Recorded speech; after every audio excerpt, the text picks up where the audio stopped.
அனைவருக்கும் வணக்கம். இந்த பதிவில் நம்ம எதை பற்றி பார்க்க போகிறோம்னு தெரிஞ்சுக்கிறதுக்கு முன்னாடி மறக்காமல் நம்ம சேனலை சப்ஸ்கிரைப் பண்ணிக்கோங்க. பக்கத்தில் இருக்கிற பெல் பட்டனையும் கிளிக் பண்ணிவிட்டு ஆளுங்கிற ஆப்ஷன் கொடுத்துட்டிங்கன்னா நான் போடுற வீடியோக்கள் எல்லாமே மிஸ் ஆகாமல் நோட்டிஃபிகேஷனில் வந்துடும். இந்த பதிவு மிக மிக முக்கியமான பதிவு, அவசியமாக எல்லாரும் தெரிந்து கொள்ள வேண்டிய ஒரு பதிவு அப்படின்னே சொல்லாங்க. உங்கள் வாழ்க்கையில் எத்தனையோ விதமான கஷ்டங்கள் இருக்கலாம். அந்த கஷ்டங்கள் நீங்குவதற்காக நீங்கள் எத்தனையோ வழிபாடு பரிகாரம் எல்லாமே செஞ்சுருக்கலாம். எதுவுமே உங்களுக்கு கை கொடுக்கலினா கூட இப்போது நான் சொல்லக்கூடிய இதை மட்டும் செஞ்சிங்கனாவே நிச்சயமாக பலன் அப்படிங்கிறது கிடைக்கும். அது பண கஷ்டமோ மன கஷ்டமோ இல்லை எதிரிகளால் உங்களுக்கு பில்லி சூனியம் ஏவல் போன்ற பிரச்சனைகள் இந்த மாதிரி ஏதாவது ஒன்று ஏவி விட்டுருக்காங்க அப்படிங்கும்போதாகட்டும், அதே போல் மரண பயமாகட்டும், சகலமும் நான் சொன்னது பார்த்திங்கன்னா கொஞ்சம் தான். இவை தாண்டி என்னென்னவெல்லாம் நீங்கள் பிரச்சனைகள் நினைக்கிறீங்களோ அது எல்லாமே நாளை நாளோட உங்களை விட்டு நீங்கும் அப்படின்னே சொல்லலாம். நாளை நமக்கு பிப்ரவரி மாதத்தின் முதல் தேதி, தை மாதத்தின் 18ஆம் தேதி நிறைஞ்ச ஞாயிற்றுக்கிழமை. இந்த ஞாயிற்றுக்கிழமை நாளில் நமக்கு தை மாதத்திற்குண்டான பௌர்ணமி திதியும் பூச நட்சத்திரமும் இணைஞ்சு இருக்குது. இந்த ரெண்டும் இணைஞ்சிருக்கக்கூடிய நாளை தான் தைப்பூசம் அப்படின்னு சொல்லுவோம். இந்த தைப்பூசம் அப்படிங்கிறது முருகப்பெருமான் வழிபாட்டுக்கு உகந்த ஒரு நாள் அப்படின்னு சொல்லலாம். இந்த நாள் அப்படி என்ன சிறப்புன்னு பார்த்திங்கன்னா, முருகப்பெருமானுக்கு ஆதிசக்தியிடமிருந்து அந்த சக்திவேல் கிடைத்த ஒரு நாள் அப்படின்னு சொல்லலாம். அப்போ இந்த நாளில் நம்ம முருகப்பெருமான் வழிபாடு செய்யும்போது முருகனுக்கு எப்படி வேல் கிடச்சிச்சோ அதே மாதிரி நம்ம வாழ்க்கைக்கு என்ன வேணுமோ அது எல்லாமே கிடைக்கும் அப்படின்னு சொல்லலாம். ஏற்கனவே இந்த நாளில் ஒரு நாள் விரதம் எப்படி இருக்கணும், என்ன தீபம் ஏற்றணும், என்ன மந்திரம் சொல்லணும், எப்படி நிலைவாசல் பூஜை செய்யணும் என்பது குறித்து ஒரு தனி பதிவு போட்டிருக்கிறேன். நீங்கள் அந்த மாதிரி விரதம் இருந்தீங்க அப்படின்னாவே 48 நாட்கள் விரதம் இருந்த பலன் உங்களுக்கு நிச்சயம் அப்படின்னே சொல்லலாம். இவை தவிர நாளை நாளில் நீங்கள் விரதம் இருந்து படையிலிட்டு வழிபாடு செய்வீங்க இல்லையா, அந்த சமையலில் சேர்க்கக்கூடாத 3 காய்கறிகள் குறித்தும் படையல் போடக்கூடிய நேரம் குறித்தும் ஒரு தனி பதிவு போட்டிருக்கிறேன். மேலும் அதே பதிவுலேயே நாளைக்கு நீங்கள் முருகப்பெருமான் கோவிலுக்கு போகக்கூடிய பாக்கியம் கிடச்சிச்சின்னா ஒரு குறிப்பிட்ட பொருளை நீங்கள் வாங்கிட்டு போய் கொடுத்தீங்கன்னாவே கோடீஸ்வர யோகம் உண்டாகும் என்பது குறித்தும் சொல்லியிருப்பேன். அடுத்த பதிவில் நிலைவாசலில் தெளிக்க வேண்டிய தண்ணீர் குறித்து சொல்லியிருப்பேன். அந்த தண்ணீர் நீங்கள் தெளிச்சிங்கன்னாவே வீட்டில் தாறுமாற பணவரவு அதிகரிக்கும், இருக்கின்ற கடன் பிரச்சனையும் நீங்கும், இனி கடன் வாங்கக்கூடிய நிலை அப்படிங்கிறது ஒன்று வரவே வராது அப்படின்னே சொல்லலாம்.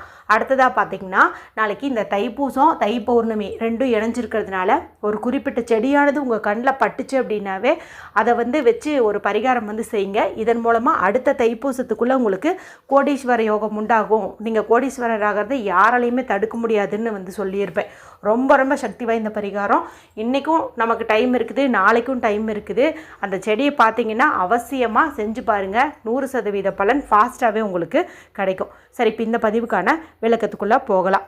இப்போ நான் சொல்லக்கூடியது காலையில் நம்ம எழுந்ததும் குளிச்சுட்டு வெறும் வயிற்றில் சொல்ல வேண்டிய ஒரு மந்திரம் குறித்து தான்.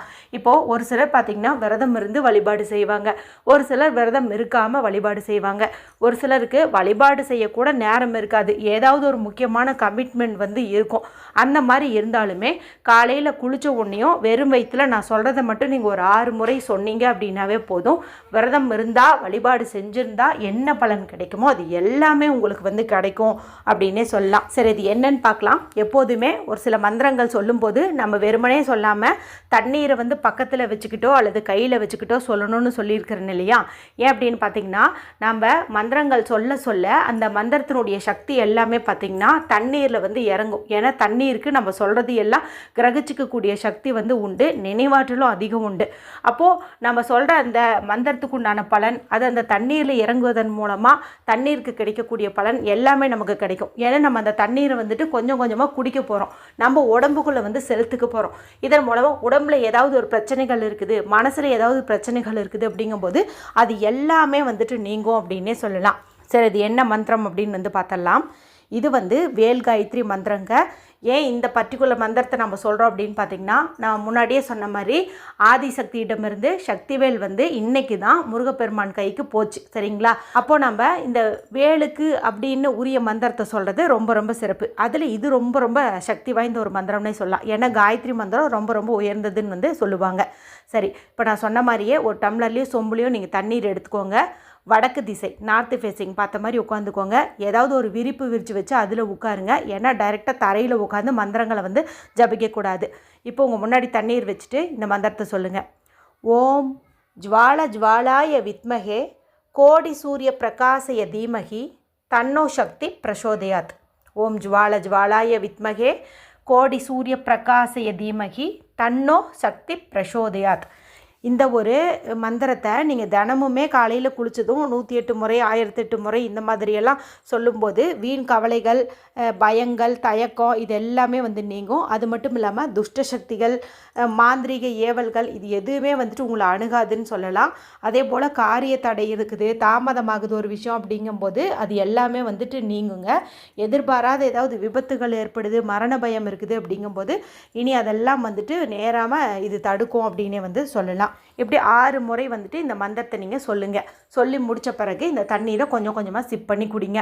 நீங்கள் மற்ற வழிபாடு பண்ணலை, விரதம் இருக்கலினாலும் பரவாயில்ல, காலையில் எழுந்ததும் குளிச்சுட்டு சுத்தபத்தமாக இந்த ஒரு மந்திரத்தை மட்டும் 6 முறை சொல்லி இந்த தண்ணீரை குடிச்சிருங்க. அனைத்து விதமான பிரச்சனைகளும் சூரியனை கண்ட பனி போல் விலகும். இனி முருகப்பெருமானுடைய அருளால் உங்கள் வாழ்க்கையில் பல மடங்கு முன்னேற்றம் அப்படிங்கிறது ஏற்படும். நம்பிக்கையோடு சொல்லி பலனடையுங்க. வீடியோ பிடிச்சிருந்தால் மற்றவங்களோடையும் ஷேர் பண்ணுங்கள், லைக் பண்ணுங்கள். மற்றும் ஒரு பயனுள்ள பதிவில் உங்களை சந்திக்கிறேன். நன்றி, வணக்கம்.